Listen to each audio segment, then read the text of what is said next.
it's so misunderstood as an illness. And I think for so long people have thought, as I did growing up, that it was sort of all about cleanliness or contamination fears, which it very much can be and is for a lot of people, but it's not just that.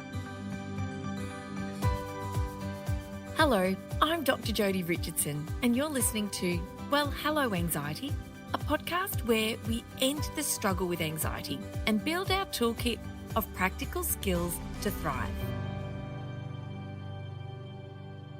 Hello, and welcome back to another episode of the podcast. Today, we are going to be talking about obsessive compulsive disorder, otherwise known as OCD. And I am so grateful to be interviewing and chatting and having a conversation today with the wonderful Penny Moodie. Penny co-founded with her friend Rosie soocd.com.au, and we're going to talk all about that as an amazing resource for you and also a gateway to lots of help and support and resources and how to find extra help as well. So I came to your work when I listened to an interview that you did with Mia Friedman for the No Filter podcast. And I highly recommend listeners, once you finish this episode, of course, jump onto Mia Friedman's No Filter and have a listen. You'll learn more about Penny's experiences. But some of the things that Penny shared on that podcast really helped me to understand my own OCD that I've struggled with a lot in my younger years as a child, as a teenager, as a young adult, much of which I didn't really understand because the people around me who were supporting me didn't have a good understanding around. And it really just struck a chord with me how open you were, Penny, about your experiences and how passionate you are about helping people to understand OCD. So perhaps that's a really good place to start. Can you help our listeners understand what it is? Yeah, absolutely. I can definitely try. It's quite a complicated mental illness, I guess, like all mental illnesses. But at its core, I guess it's, when people experience, as you would expect, obsessions and compulsions. Obsessions basically are a fear that you might have, and they often come in the form of an intrusive thought. And then the compulsions are basically how you deal with that fear. And they can be so many different things, but basically they could be overt sort of physical compulsions, or they could be mental compulsions, which you sort of play out in your head, which obviously you can't really, from the outside, you can't really see. So at a very basic level, that's what OCD is. And it's all about trying to remove doubt, I guess, from your head, or remove uncertainty. That's what causes, I think, a lot of the fear with OCD is uncertainty and not really being able to be okay with uncertainty. Yes, it's at the heart of anxiety, and though OCD used to fall in the what we call the diagnostic Bible of mental illness, it used to fall under anxiety, Yeah, exactly, but now it's in a category all of its own, yeah. and that uncertainty is just such a huge driver. Could you give us an example of something that's caused obsessive, or what perhaps obsessive thoughts? Because I know it changes as well, it's not always about the same thing, but could you give our listeners an example of an obsessive thought and what sort of Yeah. a compulsion that you or someone that you have connected with before has experienced, to sort of give a bit more insight into what the experience of it is like? Yeah, definitely. Because it's so, it's so misunderstood as an illness. And I think for so long people have thought, as I did growing up, that it was sort of all about cleanliness or contamination fears, which it very much can be and is for a lot of people, but it's not just that. So another example that people may not think about, something that I went through a little bit in my 20s was, I can't remember what sort of subcategory it falls under, if it's harm OCD. I can't really remember, but it's the fear of, I often had this fear that when I was driving that I had hit something or someone, whether that be like an animal or a person. If I just sort of went over, a bump or something and it felt like I'd hit something, I would then start to really worry about that, and all these sort of worst case scenarios would go through my head. And the compulsion in that case, I guess, was turning around, going back, checking that I hadn't actually hit anyone. There wasn't a body lying there or anything, and doing that a number of times because I would think, oh, I would check, but then I'd think, oh no, maybe that wasn't the spot, and I'd have to try a different spot. But another compulsion would also be, for some people in that case, might be avoiding driving altogether because they just Mm. don't want that, that fear to come in. And it's so time consuming as well, especially if you're on your way to work or something. And it didn't help because one day I was driving in the car with my ex boyfriend, and he did hit a puppy actually. And it was awful. And anyways, that was like fear actually playing out. But that's something that would happen to me quite a lot when I was driving, and I think more in the earlier years of when I sort of had my license. So that's just one example, I guess, of an obsession and then a compulsion. There are so many others I could give, but that's one that I think usually you would do it by yourself. Like, so Mm. people wouldn't see that. They might just see that you're always late. But that's something that's really awful and really, like I said, very time consuming as well. Yes, thank you for sharing that that has been an experience of yours in the past, and I think it's probably worth pointing out too that with that idea that if you've gone over, when the tree root raises the asphalt, or there's a stick, or it could be anything, and that when your brain starts to send you these thoughts that you've killed an animal, if you've run over a person, you've caused harm, because of Mhm. course we do know that OCD often goes very much against our core values, doesn't it? Our core values and beliefs, and Yeah. who you are as a person, and Yes. then that wave of anxiety and that distress and that sense of panic, and Yeah. then to have to go back and to relieve that, all of those sort of sensations and thoughts, to look for the dead animal or the evidence Mhm. against or for or against, so that you can at least get that No. certainty. Yes. And checking was something that you mentioned, and Mm. I look back in my family, and my mum has shared with me that her dad, he was a what you would think would be sort of the fairly classic understanding of OCD some time ago, where he would check the light switches all the time, but he would flick them. He Yes. would flick them.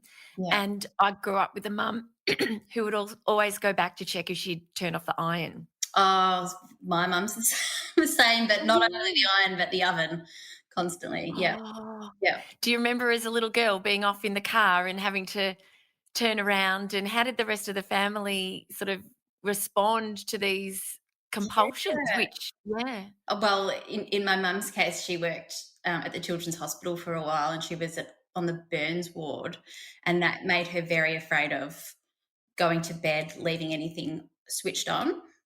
Yes. She would sort of go through a bit of a ritual before bed of switching everything off. And I certainly don't blame her for this because, I mean, I very much have OCD anyway, but it's something I very much do now. And it drives Hugh crazy. I know it does because I'm standing there at the oven every night, just staring at it, like just staring at it for a while, like just trying to really picture the fact that like the dial's on zero. Yeah. Not So giving it really a glance, but really getting, like it's almost like a photo in my mind.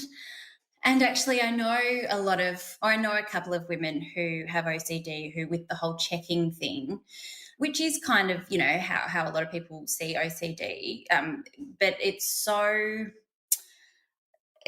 takes up so much time and it's so distressing to them that they would often have to, or they do often have to take photos of like their hair straightener being off, for example, yes. to remind themselves when they've left the room that it is off. But of course, again, like logic never prevails in OCD, and there'll be still some doubt that creeps in. And I don't think that ever really works for a long time. But that is interesting about your mum as well, because it's just little thoughts like that can just cause so much distress.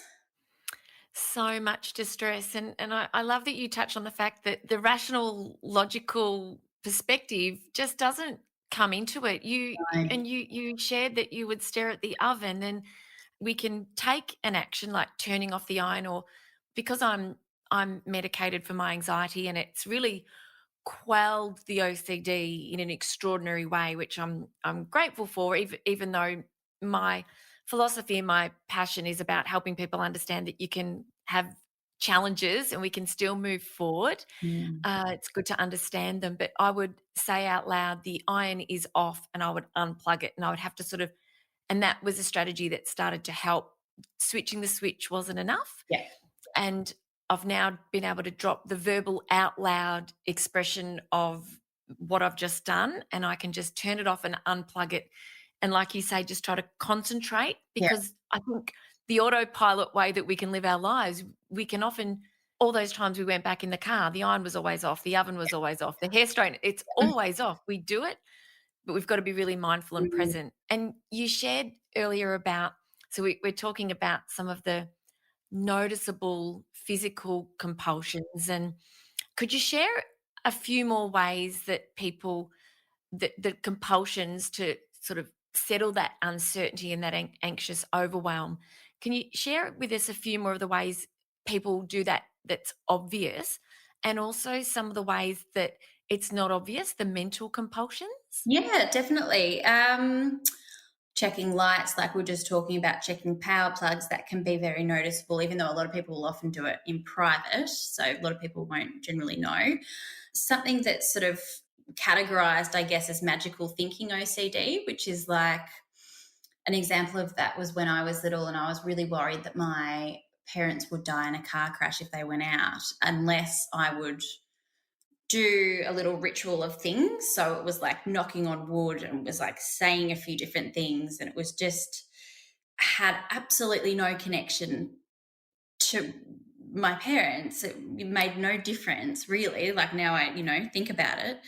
But this kind of OCD is really very common. If I do this, it will stop this terrible thing from happening. Mm.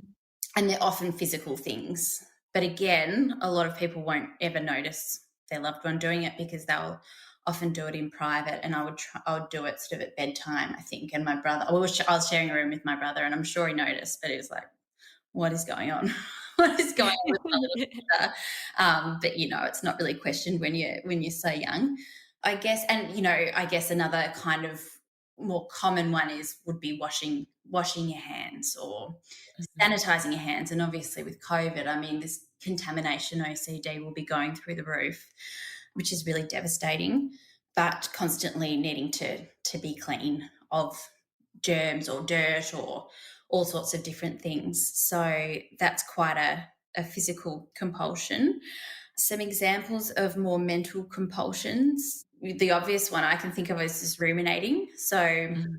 maybe you are worried that you've said the wrong thing, or that you've done the wrong thing in a social situation and you're really embarrassed about it, and you're worried about how other people will perceive you. And so you might, in that example, play a certain scene over and over and over in your head, trying to convince yourself maybe that you didn't make a fool of yourself or you didn't do anything wrong, and trying to get certainty just by thinking, I guess. Yeah, I think you're right about that, and I realised that one of the things that may not be common knowledge about OCD is the idea that it can look like there isn't a compulsion. With some people, there aren't necessarily Mm. compulsions Mhm. in this true sense of the word. But one of the things that I've seen and done is Mhm. that reassurance seeking, Yes. and that I don't know looking for whether that. to classify that as physical or Yes, that yes, is kind of that's it. physical, but it's often not seen to be a compulsion. Yeah. Yes, you're right. And it's just too distressing and too painful to not get the certainty around the situation. And what you're really hoping for, anyone who's struggling, is the certainty that everything's Yes. okay. Yeah. You want to go back and see that there isn't a body Yeah. of a possum on the road, or Yeah. an injured person sitting on the gutter. But equally, if you did find that, which is so unlikely, because it's a thought, it's not a fact, Yeah. then at least you close the loop, so to speak. But the thoughts can be just so terribly distressing, and it's something that I've talked about. I'm really working hard to help people understand more about the way they think and to be able to observe their thinking. And what would you share with people who were struggling with OCD or are caring for someone who are experiencing OCD? How would you talk to them about the idea of these intrusive thoughts so that people can have a better understanding about the link between thoughts and facts? Yeah, it's a really big one. One of the best books I've read about OCD is by a guy called Jonathan Grayson. I have to check this, but I think it's called Overcoming Obsessive Compulsive Disorder. Um, and he talks a lot about the fact that certainty is only ever a feeling. Like you can actually not ever be certain about anything. We can't even be certain that the sun's going to rise tomorrow. We don't know. We can feel certain that it will because it has, every day of our lives. But we can never actually use, like I said before, you can never use logic to try to change a feeling. Mm, So I think it's all about trying to become comfortable with uncertainty, which seems very counterintuitive at the start because I feel like I spent my whole life trying to run away from, well, achieve certainty, and then to be told you absolutely never will, and you have to be okay with that. That seems to be a very sort of proven way to kind of deal with OCD. And something that's really positive with OCD is that it is probably one of the most distressing mental illnesses, but at the same time, I think it's something like 70% of people will respond really well to exposure and response prevention treatment. I mean, it's not the only treatment, but it's proven to be really, really successful. So I think, in this book I was just talking about, I think Jonathan Grayson talks a lot about trying to understand it. The more you understand it, the sort of further you'll be in your recovery. And also, I think something to remind yourself if you do experience OCD is that fact that all these thoughts, like you said before, Jodie, are so counter to our values, our core values. mm, And I think some people call that ego dystonic thoughts. They're very much in conflict with what we truly believe.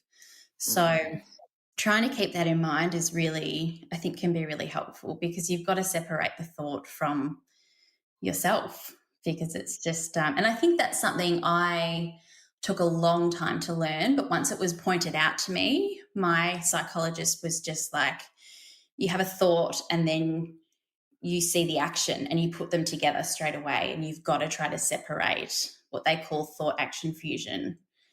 Like mm. it's just something that's learnt, but trying to separate a thought and an action straight away can be really powerful. It seems so obvious to some people, but it never did to me. Oh, well, I think on sort of I say the other side in that you've learned so much and you've got so much insight and knowledge and expertise, lived experience and also so much that you've learned and read and through your own therapy. But it's hindsight's 2020, isn't it? I think when you're in the middle of it, it's just so overwhelming. And Yeah. when you're so swept away, and I use this metaphor that it's kind of like getting swept down a river by your thinking. You're so lost in the thought that you've got no control over thinking that, and when we're highly anxious, the rational thinking, problem solving part of our brain's not available to us. We kind of need somebody else's brain to to support us in that time. But the idea that to even build the skills to be able to get out of the river and sort of stand on the bank and watch it all go past and recognize that we have so many thoughts. I mean, scientists have put it at 60 to 80,000 thoughts a day, and a lot of people will have weird thoughts, thoughts that are kind of quirky or a bit confusing.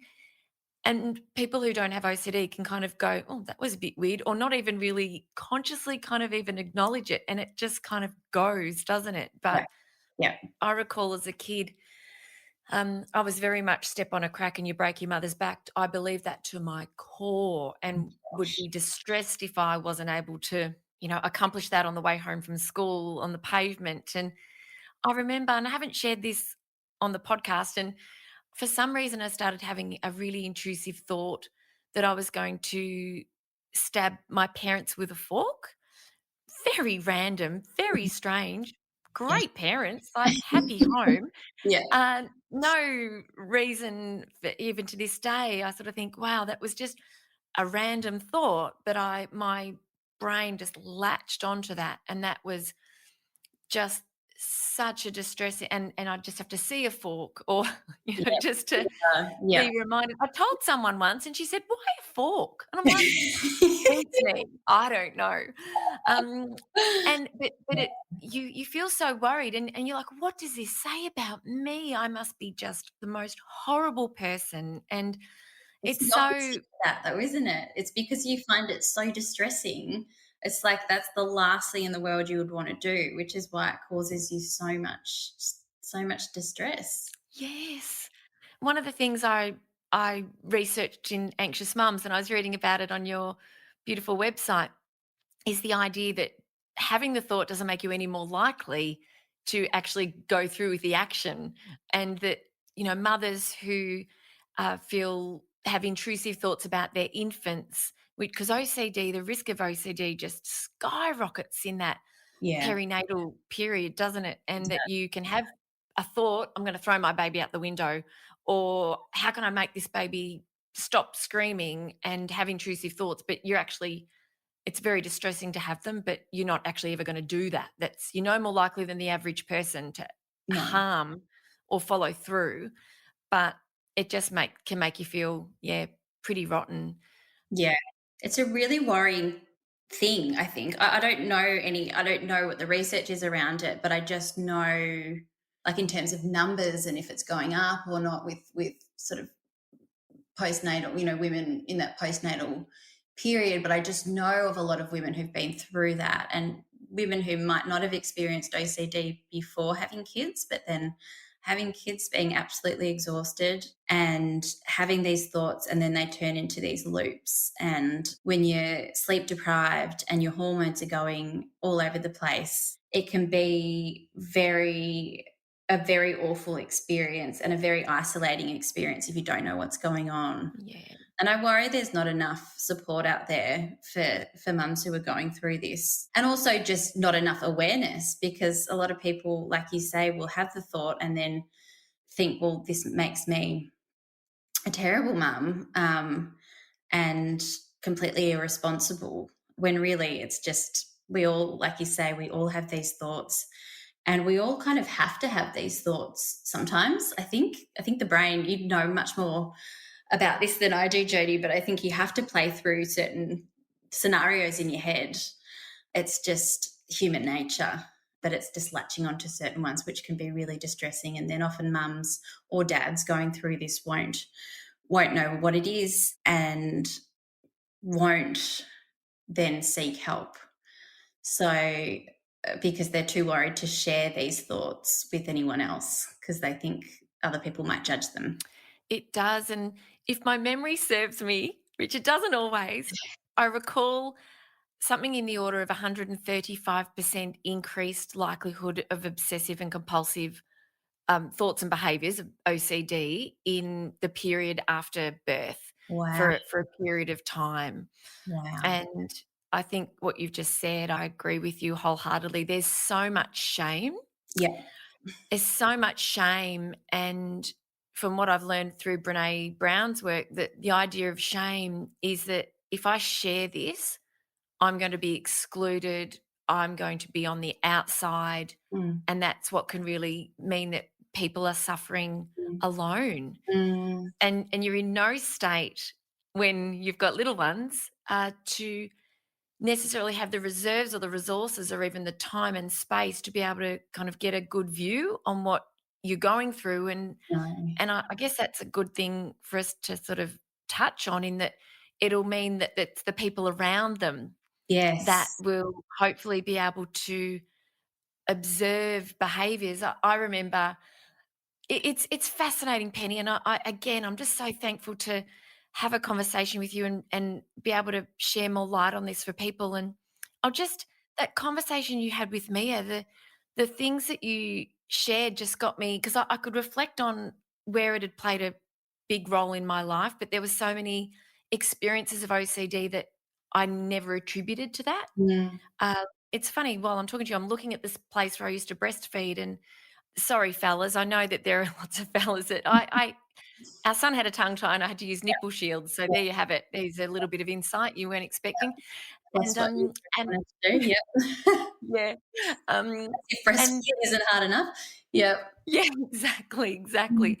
And the contamination around the cleanliness of everything I needed was just off the charts. Mm. And we didn't see it at the time. We were too far in, and Peter wouldn't have known what to look for. And so I think what you're doing, the work you're doing, and along with Rosie's, is Mm. so important because it is around 2% of the Mhm. population, but it can start really young. Mm. And I was looking at the research, and I think there's from what I've been reading recently, there's two main times in life where it typically there's an onset, and it's a little bit earlier for boys, around 9.5 years of age, average onset for boys, 11 for girls.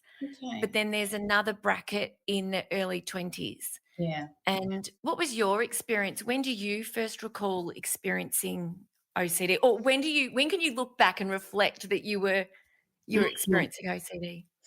It's almost hard for me to remember a time when I wasn't experiencing symptoms now that I look back. I mean, I think I can kind of pin it to about 6 or 7, probably 6, is when certain intrusive thoughts would come into my head and cause a lot of distress. Or even something, and I think I might have talked about this on the other podcast, but it was like I couldn't really get through reading a book like very easily because I would read something which was setting the scene, a kid's book like the Babysitter's Club or something, and it would set the Mm, scene, and I would have to imagine it so perfectly in my mind. And if I couldn't picture everyone and everything in its place, what I thought it should be, I'd have to start again and start again and start again. I'd never really mm, get through a book. So I remember things like that from a really young age, and then at some point it shifted into that whole fear of getting AIDS, and then that stuck around for probably about 2 years. And then it would shift again, and it kept shifting. The actual what the fear kept changing. yes. It was from then, yeah. And I wasn't diagnosed properly until I was about 31. And I knew I had it when I was about 26. I knew it was OCD because I read an article, a very, very honest article by an anonymous person. They didn't want to put their name to it, which is totally understandable because it was very, Mm, very, they didn't hold back at all. But it was like a revelation to me because I was like, oh, this is what I've been through my whole life. And no psychologist has been able to tell me. And to be fair, a lot of the time I wasn't being totally honest with what was going on in my head because I was worried, that I would be judged for it. But that's when I think that was one of the most therapeutic things to have ever happened to me, is reading someone else's experience and then handing it to my dad. I remember my mum was overseas. I was living at home. I was going back home for a few months, and I gave it to my dad, and I was like, this is what I've been through. And it was really eye opening for him and for my mum when she read it as well. So I think knowing that you're not alone in it is just huge for someone with OCD because you can feel so alone mm, in the whole experience. I have heard, and I don't know if this is right or not, or if the research keeps changing, but I have heard that oftentimes you might be born with like the genetics of OCD, but it might not be triggered until certain times in your life. So I just remember reading that somewhere. So I'm not to say it's all genetic, but I think that's one theory. yes, and there's definitely I don't know the stats on OCD particularly, but with anxiety, which is related because it's that anxiety is really what you feel, isn't it, when you have the intrusive or Yes. obsessive thought, that it's 30 to 50% of cases of anxiety is hereditary. Yeah. But Yeah. like you say, we can have the gene for it, but it needs to be triggered Mm. by the environment. And so it's not necessarily going to be an issue for every family, the offspring in every family, but Oh, there's that sort of increased likelihood. And when it comes to OCD, some of the things, when it comes to kids, one mm, of the things that I was thinking about before when we were talking about some examples was the idea of when you were talking about the ritual, mm, in that some children, and they'll grow into adults, and I'm sure adults, fall into this as well, but I guess my area of work mm, sees me talking to a lot of parents about mm, their own challenges, and that some children will have a ritual that it starts here and it ends there. And if there's an interruption or if it's not mm, done right, if it doesn't feel right, mm, it'll start again. And that can see some children taking 4 hours to actually finally put their head on the pillow and mm, go to sleep. And some kids are just constantly seeking reassurance, and yeah. it's very distressing for the person experiencing it, but also very, very hard on the family and on the there's Abs usually one parent, isn't there? It's usually one parent who Yeah. tends to be the go-to the primary carer in the eyes of the child. Mm, Um, you mentioned before about exposure and response prevention, and I wanted to come back to that because I'd love you to share a little bit more about the fact that this applies in OCD not only to the intrusive thoughts, so it's exposure to something that provokes the uncertainty, and it's that response prevention through coping, yeah. but then it also applies to the compulsion, doesn't it? Because you've not only got the intrusive thought, which you've got to learn to manage, but then you've got to avoid doing the compulsion. Can you talk to us a little bit more about that? Yeah, so, I mean, exposure therapy, I guess, will be used for phobias. That's how I always saw it, is like, a fear of you do a fear of flying course if you were scared of flying, or you do this course at the zoo. I remember there's like holding spiders if you were scared of spiders. So I always saw it in that context. And then when I learned that they use it for OCD, I was really surprised and initially very scared. I was like, well, if I want to get better, it seems like I will have to do this.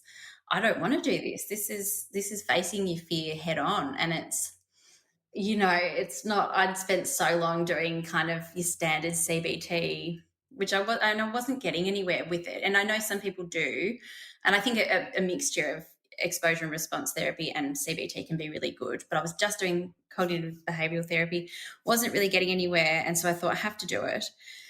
And yeah, for me, I guess it basically involved creating a hierarchy of fears. So you would always do it with a very experienced therapist. And basically, the idea is that they take you from, your lowest fear, I guess, or a fear that might provoke a response that might be like 50% or something, and then work your way up.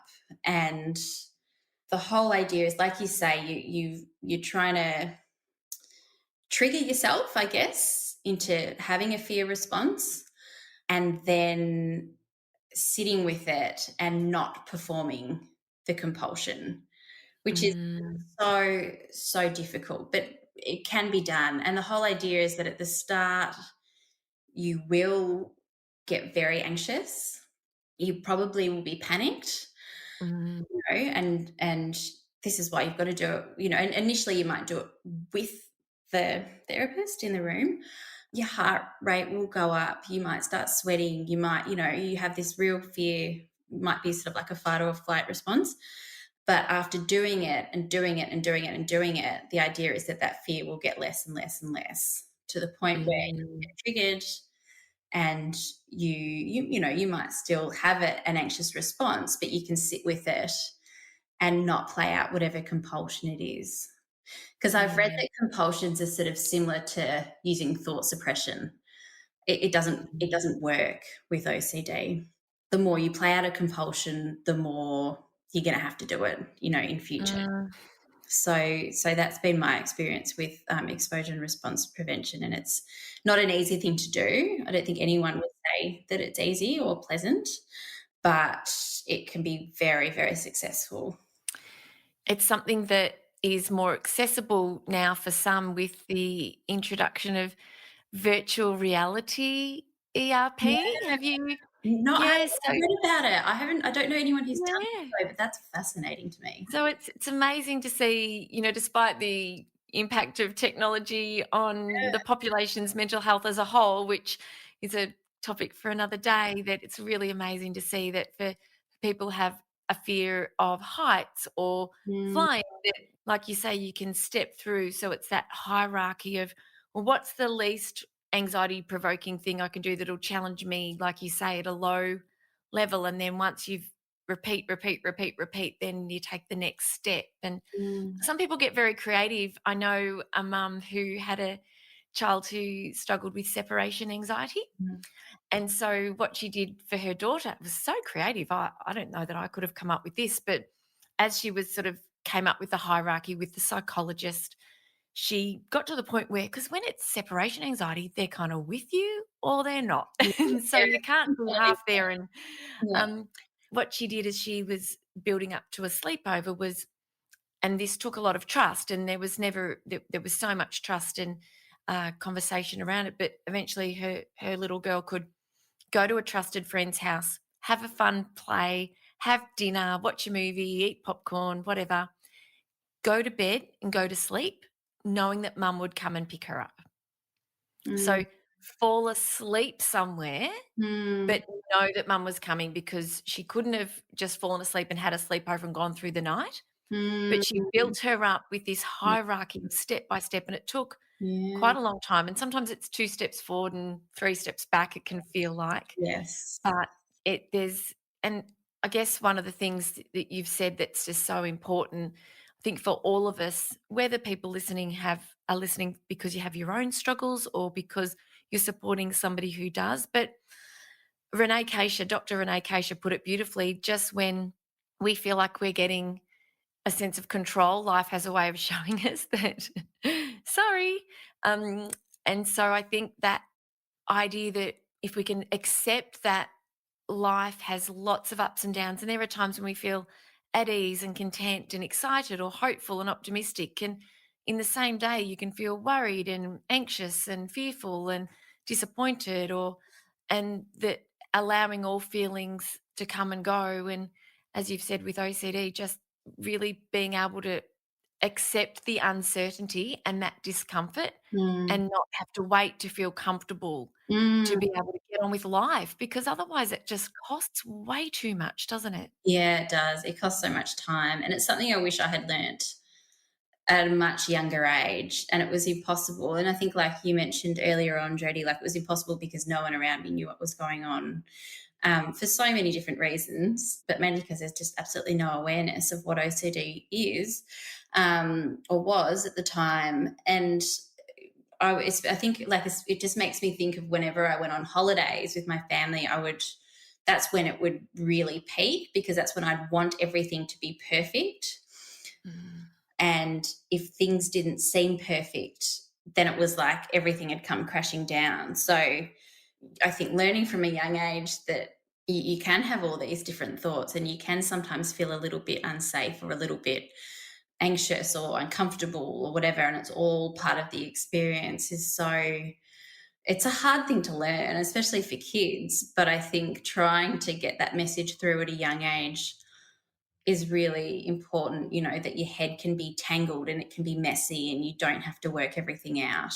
mm, I think that's a really big thing. And I really do feel for parents who are going through this experience with kids who have OCD or who they think might have OCD, because as a parent, more than anything, I'm sure you want to provide that certainty for your kid.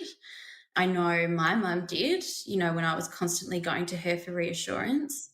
And you want to take away all that distress and all that pain.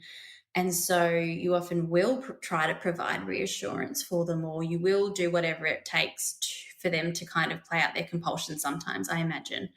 And I think one of the hardest things as a parent must be trying to walk your kids through, the lesson of being comfortable with uncertainty and actually being witness to them feeling that discomfort, I think, would be torture for a parent. It must be torture. But I think as long as you've got someone, I think the main thing is, obviously having someone who can walk you through it as well, having a really experienced psychologist or therapist, whatever it might be, would make all the difference. But I really do feel for parents in that instance because it can't be easy. Oh my goodness, you've really nailed it, and that's I spend a lot of time chatting to parents and learning about the different experiences that parents are having in their families with their children with mostly anxiety, sometimes it's OCD, sometimes it's depression, other times it's ADHD and that this idea that we want to fix things, that there's this innate drive in us, we want to fix it. And Mm. I went to my mum for the reassurance, and even when I was Mm. in my early 20s and I was Yeah. teaching, Yeah. and I would ring at recess sometimes to say, "This happened," because I just couldn't stand the discomfort of the uncertainty and the worry. Mm. And I think one of the greatest gifts that we can do, and I'm a parent of a 13 and 11-year-old, I may not have mentioned to you, and I know you've got a 5 and a 2-year-old, and lots of parents are listening as well, that one of the greatest gifts I think is that this idea that we can show, instead of feeling the need to fix things and make it better, it's about really demonstrating through our own behaviors that life has ups and downs and sharing how we cope and how we handle it.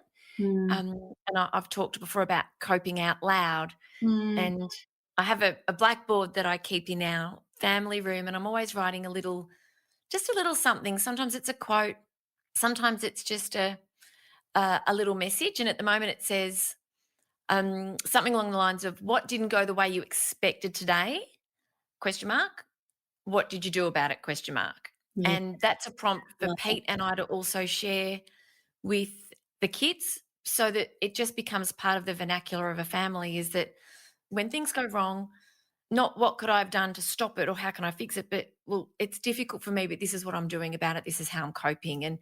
Mm. And if kids can go through their childhoods and then sort of leave the family nest with this idea that I feel equipped. Mm. Whatever life throws at me, I can do it. I've seen my parents do it. Mm. My parents haven't been able to dodge all those curveballs life throws. Our kids won't. Some kids will until they're a bit older. Other kids will unfortunately have a few curveballs of their own when they're young. Mm. But it's hard, and it's often our own distress as parents, isn't it? That we've got to sit with our own distress and be a safe, calming, comfortable, trusted person they can sit with in their own distress. Absolutely. Yeah. And that is they're words that are easy to say, Oh, but so their hard. actions are hard to do. So hard to do. My God. Oh my Really trying oh, to I know.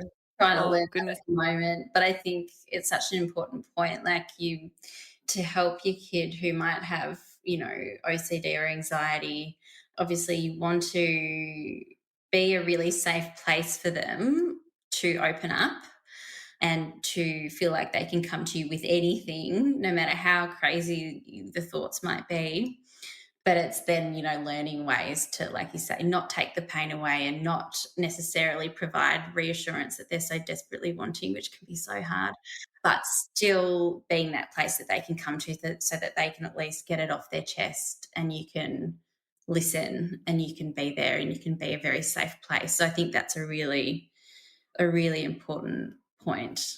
It's very hard, isn't it? Sometimes if I know that one of the kids has a need, well, I know they need to talk to me about something, and I can see the distress, Mm. I have this monologue in my head as I'm walking to their bedroom, neutral face, neutral face, neutral face, because I'm such an open book, and I think, "Don't react, don't react, don't react," because you don't want them to read, even though you feel it, we need to be, like you say, we need to be that. And it doesn't mean to say we can't then we it's important we deal with our own feelings about what's Mm. happening at another time with our Mm. partner, a friend, or a therapist. But, Yeah. as Meg Durham said in another conversation, she said, "It wasn't in the brochure. It just wasn't in the brochure, this None of it parent." is. None of it is. I also find that with just in a marriage as well, doesn't have to be a marriage, any sort of partnership. With Hugh, with my husband, I'm terrible like with that. Like if he's usually the calm one, but if he's not calm and he comes to me in distress with something, my immediate response is like, well, I sort of get up to the same level of anxiety and then I try to solve the problem for him to take it away. And it doesn't do anything. It doesn't help him. I'm not actually fulfilling any need that he has. I think in that moment, and this is the same as kids, they'll come to you and they just want to be heard and they just want empathy, I guess. It's exactly what we'd want in return, isn't it? That idea that, and it is very, very hard when you got that tendency for your emotional temperature to rise pretty Mm, quickly. mm, And then you start having thoughts about, well, what does this mean? And what's going to happen? And what's next? Or those what if questions. mm. And so having a good sort of mindfulness strategy or even a bit of a heads up can sometimes help in that I say that, but then someone says, oh, I need to have a chat with you later. You're like, tell me now. Yeah, can't Don't wait. make me wait. Yeah. Oh, goodness. Oh, Penny, look, I'd really love for you to be able to talk about the website, but just before that, one final quick question. How are you doing these days? How are you now? Um, I'm pretty good. I do quite regular sessions with my psychologist. So for about the last 3 years, I've probably been seeing her every couple of weeks. And at the start, it was much more regular, but it's sort of now maybe once every 3 weeks or something. And that's sort of on top of being on medication, just like you, Jody. So I find mixture of therapy and medication for me has been really useful and really positive. And I think generally, because I understand the OCD so much better now, I'm so much more equipped to deal with it when things get difficult. So I think for so long, I wanted to believe that I would get to a point and it would end. The OCD would be Mhm. gone. And it took me a long time to realize that that's probably not the case, and it's something I think I've always had and something I probably always will have. But that thought doesn't scare me as much now. It's really about managing it. And there were times, especially during the lockdowns last year, where I found it really difficult, and I kind of dipped a lot, and I Mm. regressed, I guess. In those times, at least, I would know what to do. I knew that I had to go and see my psychologist. And I also had to do things like try and do some exercise or take the dog for a walk or just do something outside because that would help me. So much better at managing it. And I think there really is so much hope for people who do have OCD because it can be tackled and then it can be managed really well. And I've met people who have like medication resistant OCD, which is really, really tough because I think Mm. for me, and like you were saying, Jody, as well, like it's really, really, really helped me. Mm. I think that can be really difficult. So there are certainly lots of challenges for people who do have OCD and for their loved ones, but also definitely a lot of reasons to be optimistic as well that you can find help. Yes, and one of those ways is through the website that you and Rosie have created. Can Yeah. you tell us, to finish up, can you tell us about that? And if people want to connect with you or the website, how they can go about doing that? Tell us about the website first and then how people can connect with you. Yeah, absolutely. So a friend of mine, Rosie, and we went to school together actually, and we sort of hadn't seen each other for quite a few years and then kind of reconnected a couple of years ago. And we're talking about the fact that it was something that we'd both been through, and also talked about the fact that we both found it really difficult to find, I guess, resources that would help us. So, not only resources kind of explaining what OCD is and how it can be treated, but also where to find help within Australia. That was really, really difficult for both of us. We decided to create that resource, I guess. Mm. and we wanted it to be a really like a one-stop shop for people. So somewhere they could go to get the information they needed, whether they were suffering from OCD or whether they had a loved one who was suffering from OCD, to understand more about the illness and learn more about how it can be treated as well. So yeah, so it's www.soocd.com.au. And I think one of the things we really wanted to focus on was where to get help. I mean, that seemed to be the stumbling block for so many people, is like, yes, we know that there is treatment for OCD, but how can I get it? And especially in this COVID time when so many psychologists just have, well, don't even have waiting lists open. Mm. So I hope that part of our website is useful. We also link to another site on there. I might need you to put it in the notes or I something. will. I'll put in the show notes. Yeah. Called, but a fantastic psychologist in New South Wales has put it together, and it's basically you type in your postcode and then it'll come up with a whole lot of therapists. And they're still working on it, so there might not be a whole lot in Victoria at the moment, but I know he's building on it. So we link to that website as well. And I think for us, we just wanted it to be a really non-judgmental space, and to also to sometimes find the humor in OCD. I think that's been really key for me, especially in group therapy, has been like Mm. laughing about it because it can be so absurd. So we just wanted Yes. it to be like, not a really serious clinical site. We wanted it to be, an interesting place people could go and find more information. So I really hope that it's useful for people. And we do have a contact page as well. So if anyone wants to get in contact, they can always send us an email too.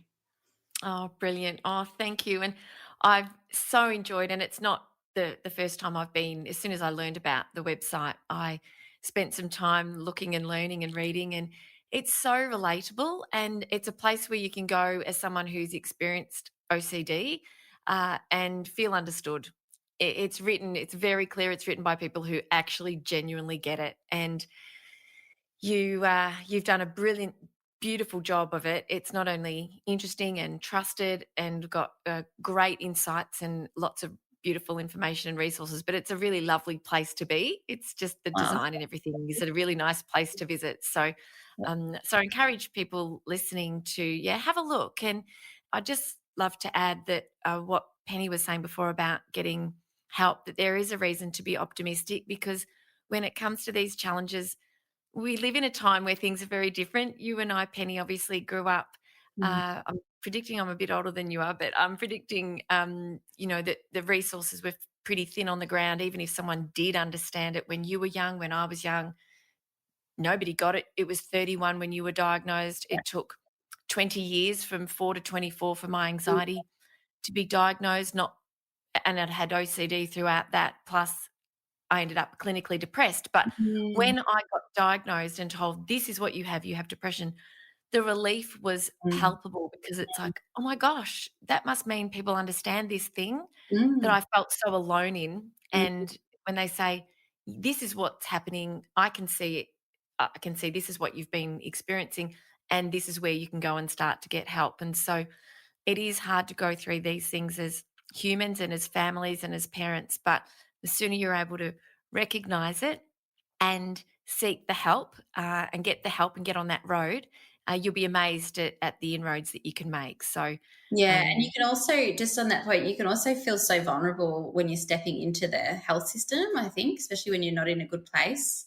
And for so many people, like help doesn't seem accessible because it is so expensive. And there are, more of the mental health, the sessions you can get now on your mental health plan.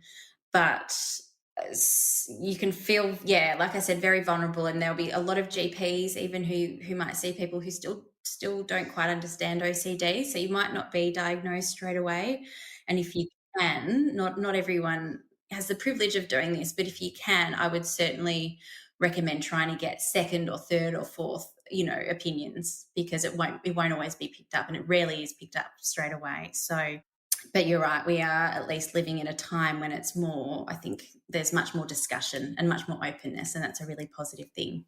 very much so.